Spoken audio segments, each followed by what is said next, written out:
क्या खूब लिखा है किसी ने। बख्श देता है खुदा उनको जिनकी किस्मत खराब होती है, वो हरगिज नहीं बख्शे जाते जिनकी नीयत खराब होती है।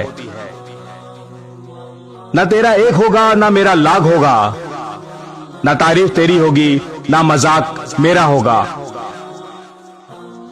गुरूर न कर शाहे शरीर का, मेरा भी खाक होगा तेरा भी खाक होगा। जिंदगी भर ब्रांडेड ब्रांडेड करने वालों, याद रखना कफन का कोई ब्रांड नहीं होता।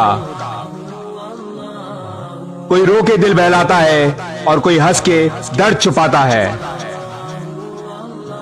क्या करामात है कुदरत का, जिंदा इंसान पानी में डूब जाता है और मुर्दा तैर कर दिखाता है।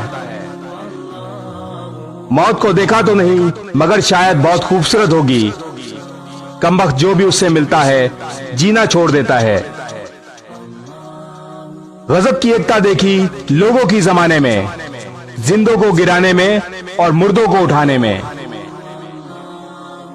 जिंदगी में न जाने कौन सी बात आखिरी होगी, न जाने कौन सी रात आखिरी होगी। मिलते जुलते बातें करते रहो यारो, एक दूसरे से न जाने कौन सी मुलाकात आखिरी होगी।